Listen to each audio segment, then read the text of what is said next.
বিভিন্ন জেলায় এখন উদ্বেগজনক হারে বাড়ছে হাম আক্রান্তের সংখ্যা। হাসপাতালের বারান্দায় রেখেও চলছে চিকিৎসা, চাপ সামলাতে হিমশিম অবস্থা।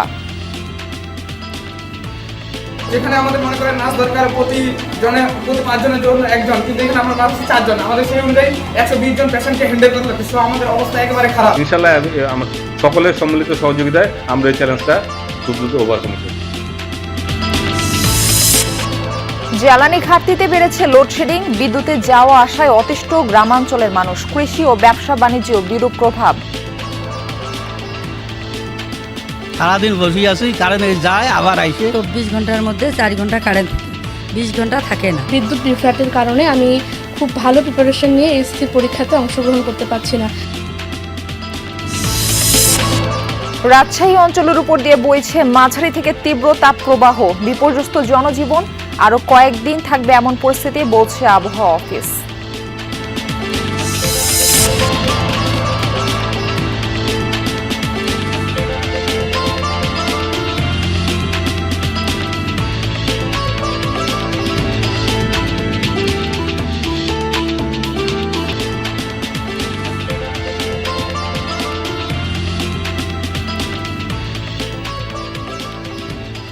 আমন্ত্রণ জানাচ্ছি সংবাদ সারা দেশে। আপনাদের সঙ্গে রয়েছে আমি মারফি রহমান। এতক্ষণ শিরোনাম দেখছিলেন, এবার বিস্তারিত। হাম ও উপসর্গ নিয়ে হাসপাতালে বাড়ছে রোগী, চাপ সামাল দিতে হিমশিম খাচ্ছেন চিকিৎসকরা। গত 24 ঘন্টায় রাজশাহী মেডিকেলে নতুন করে রোগী ভর্তি হয়েছেন 21 জন। হাসপাতাল থেকে ছাড়পত্র দেওয়া হয়েছে 27 জনকে। রাজবাড়ী সদর হাসপাতালে ভর্তি আছেন এখন 10 রোগী। চিকিৎসকরা জানান, জেলায় এখন পর্যন্ত 141 জন চিকিৎসা নিয়েছেন, যাদের মধ্যে 71 জনই শিশু। কুষ্টিয়ায় উপসর্গ নিয়ে হাসপাতালে ভর্তি রয়েছেন 116 জন। বরিশাল, সিলেট, ময়মনসিংহ, খুলনা ও চট্টগ্রাম বিভাগের বিভিন্ন হাসপাতালে হামের উপসর্গ নিয়ে রোগীর ভিড় রয়েছে। হামের জন্য খোলা বিশেষ ওয়ার্ডগুলোতেও ধারণ ক্ষমতার চেয়ে বাড়তি রোগী চিকিৎসা নিচ্ছে।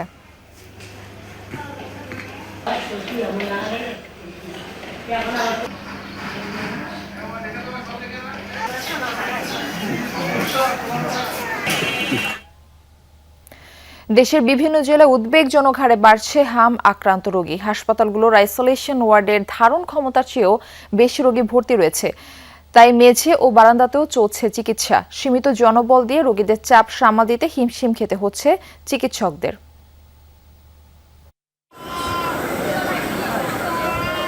হাম দেশ জুড়ে সন্তানদের বাবা মায়ের কাছে এখন এক আতঙ্কের নাম।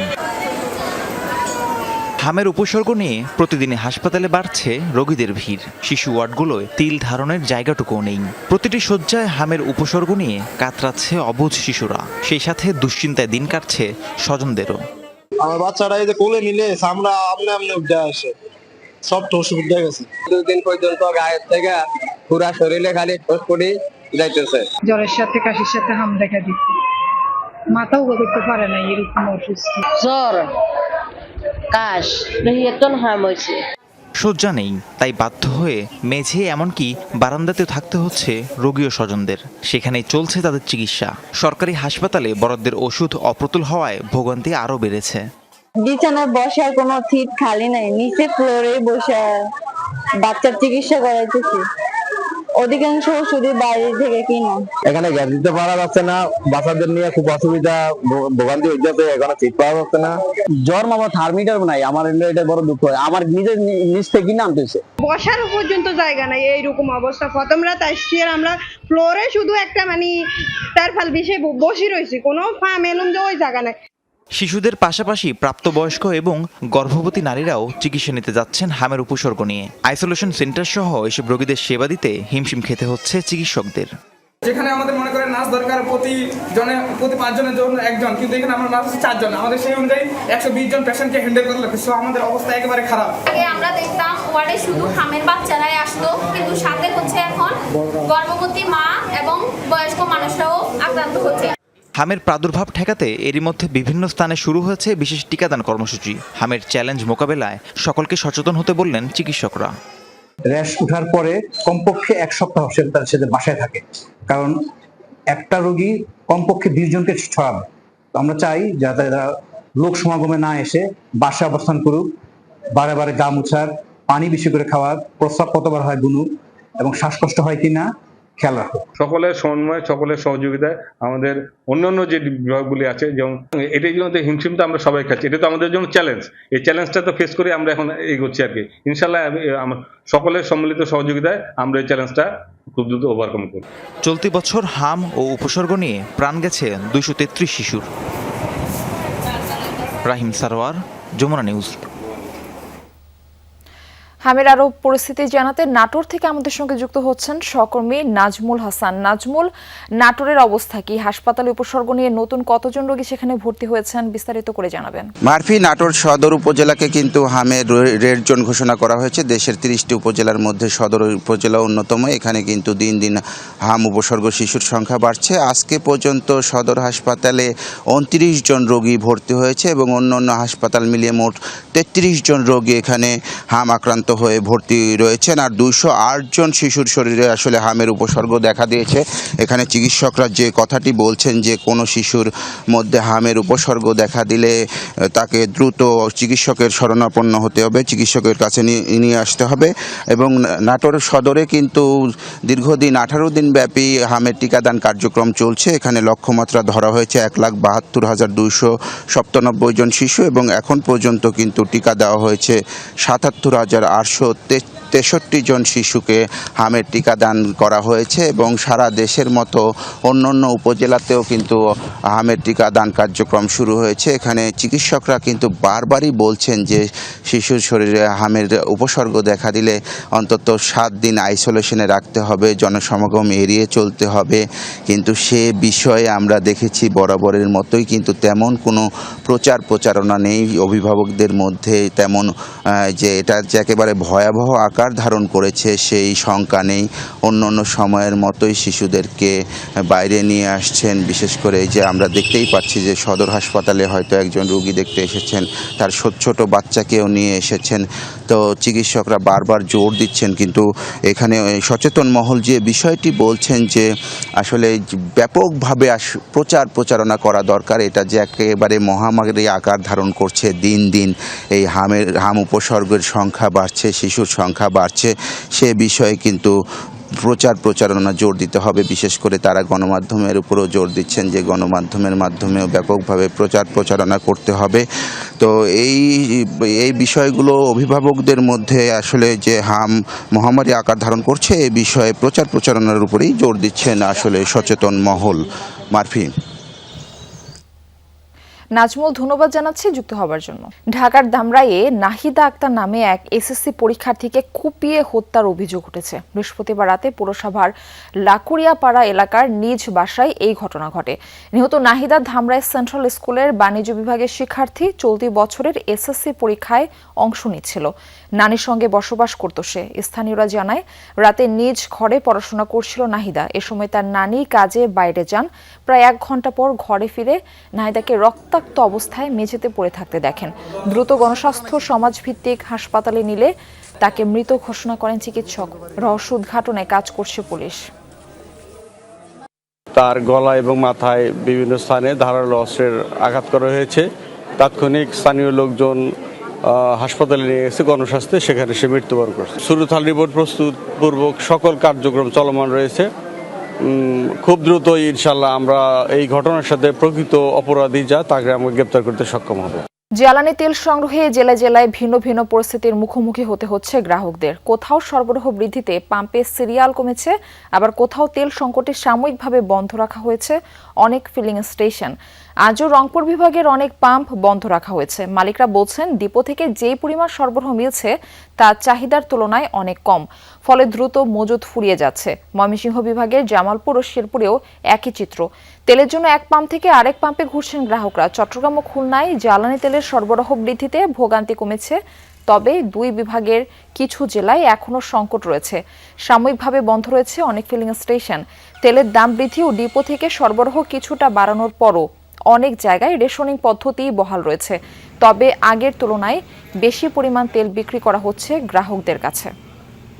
স্কিম বাড়িতে পানি দেবো শ্যালো দিয়ে, তার তেল বেরিয়েছে, তো আজকে বলে তেল নাই, বলে কালকে বলে তেল দিবে। কৃষকের তো বাঁচার মতন কোনো পথ নেই। সিরিয়াল লাগাইছি আজকে 2 দিন হলো, কিন্তু বাইরের গাড়িতে তেল দিতেছে 20টা কি 30টা, তার বেশি দেয় না। পাম্পে কোনোদিন তেল বন্ধ রাখে নাই। আজকে 2 দিন ধরে আমি পাম্পে খাওয়া নাই দাওয়া নাই পাম্পে পড়ে রয়েছে। আজকেও তেল পাই নাই, আগামী 27 তারিখে পাই কিনা তাও সন্দেহ আছে। এই বিষয়ে আরো জানাতে ভোলা থেকে আমাদের সঙ্গে যুক্ত হচ্ছেন সহকর্মী জুয়েল সাহা বিকাশ। জুয়েল, আপনার ওখানে কি অবস্থা পাম্পগুলোর? যেহেতু তেলের সরবরাহ একটু বৃদ্ধি করা হয়েছে, গ্রাহকদের ভোগান্তি লাঘব হয়েছে কিনা, গ্রাহকরা কি বলছেন এই বিষয়ে? আসলে আপনি যেমনটি বলছিলেন, ভোলায় কিন্তু 3টি পাম্প রয়েছে ভোলা শহরে। এই 3টির মধ্যে একটি পাম্প কিন্তু সচল রয়েছে, যেটি সকাল 7টা থেকে কিন্তু এ রহমান অ্যান্ড সর্স নামে যে পাম্পটি রয়েছে সেটি কিন্তু সকাল 7টা থেকে তেল দেওয়া শুরু করেছে এবং নামাজের বিরতি রয়েছে। তবে আমরা এখানে যারা পাম্পে কর্মরত রয়েছে তাদের সাথে কিন্তু আমরা কথা বলেছি পাম্পের, তারা আমাদেরকে জানিয়েছেন যে আসলে আজকে শুক্রবার, যার কারণে কিন্তু বাইকার খুব কম ছিল, যার কারণে আসলে এখনও দেখতে পাচ্ছি যে নামাজের বিরতি চলছে, তবে তেমন কোনো বাইকার কিন্তু আমরা এই পাম্পে কিন্তু দেখতে পাচ্ছি না। তবে তারা নামাজের বিরতির পরে কিন্তু আবার 3টা থেকে কিন্তু তেল দেওয়া শুরু করবে। তো আমরা এই বিষয় নিয়ে এই পাম্পের যিনি রয়েছেন তার সাথে কিন্তু কথা বলবো। আসসালামু আলাইকুম। আমরা সকাল 8টা থেকে শুরু করে 12টা পর্যন্ত একটানা তেল দিয়েছি। আগের চেয়ে কিন্তু সরবরাহ ভালো, চাহিদা আছে। তার চেয়ে আগে আমরা যেরকম 300-400 টাকা দিতাম, এখন 500-700-1000 টাকাও দিতেছি। সকালে দিছি, এখন নামাজের জন্য বিরতি আছে, 2 ঘন্টা বিরতি, নামাজের পরে বিকাল 3টা থেকে আবার দেওয়া হবে এবং আগামীকালও আমরা তেল এইভাবে দিয়ে যাবো আর কি। আশা করি এখন আর কোনো সংকট নাই, সামনের দিকে আর সংকট হবেও না।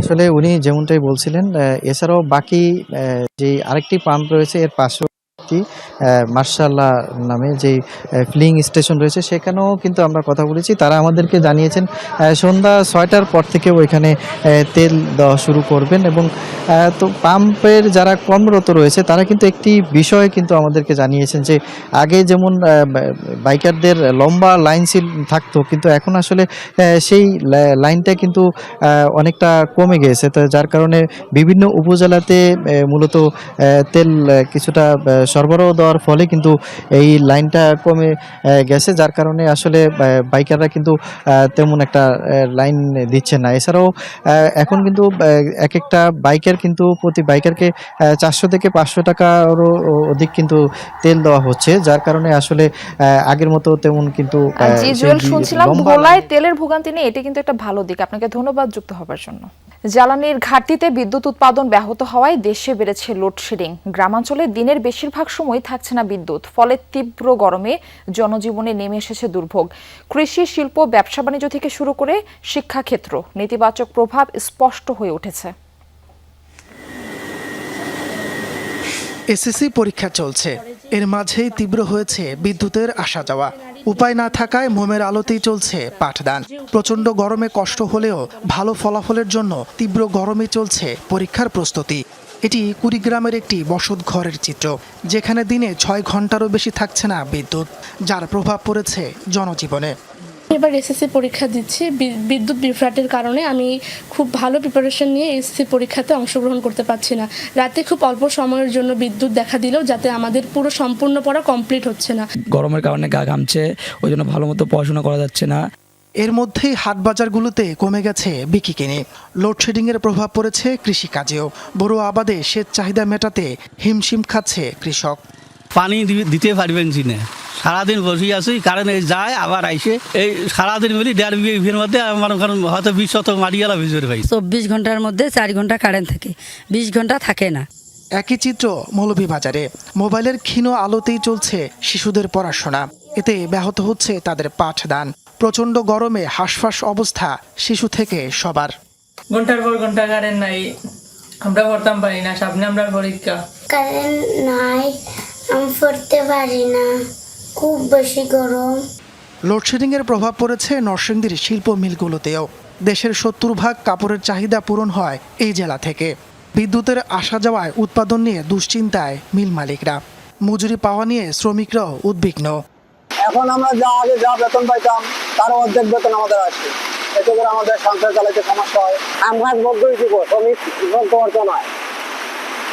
চলতে পারতো না, মাঝে টেকা দিব, হয়তো মেলখানা চললে যা দিব। দৈনিক 1 কোটি গজ কাপড় তৈরি হয়। এখন বিদ্যুতের এই ঘাটতির কারণে 60-70 লাখ কাপড় হয়, এর বেশি হয় না। সরকারের কাছে একটা আবেদন জানাই যে আমাদের বিদ্যুতের জন্য নির্বাচন দেয় আর সুতার দামটা যাতে ঊর্ধ্বগতি না হয়। বিদ্যুৎ পরিস্থিতির দ্রুত উন্নতি না হলে আগামী দিনগুলোতে এই সমস্যা আরও প্রকট হতে পারে বলে মনে করছেন সংশ্লিষ্টরা। তাপস সরকার, যমুনা নিউজ। রাজশাহী অঞ্চলের উপর দিয়ে বয়ে যাচ্ছে মাঝারি থেকে তীব্র তাপপ্রবাহ। গত 22 এপ্রিল রাজশাহীতে সর্বোচ্চ তাপমাত্রা রেকর্ড করা হয়েছে 40 ডিগ্রি সেলসিয়াস, যা চলতি মৌসুমের সর্বোচ্চ তাপমাত্রা। গত কয়েকদিন থেকে তাপমাত্রা ওঠানামা করছে 38 থেকে 40 ডিগ্রি সেলসিয়াসের মধ্যে। এরই মধ্যে ভ্যাপসা গরমে বিপর্যস্ত হয়ে পড়ছে জনজীবন। আবহাওয়া অফিস বলছে এই দাবদাহ থাকবে আরও কিছুদিন। গত কয়েকদিন থেকে রাজশাহীতে তাপমাত্রা ওঠানামা করছে 38 থেকে 40 ডিগ্রি সেলসিয়াসের মধ্যে। এরই মধ্যে রাজশাহীতে হিটস্ট্রোকে একজনের মৃত্যুর ঘটনাও ঘটেছে। প্রখর রোদ আর ভ্যাপসা গরমে স্থবির হয়ে পড়েছে জনজীবন। খেটে খাওয়া ও কর্মজীবী মানুষের কষ্ট বেড়েছে কয়েক গুণ। জনজীবন তো একটা দুর্বিষহ পরিস্থিতিতে যাচ্ছে গরমের কারণে।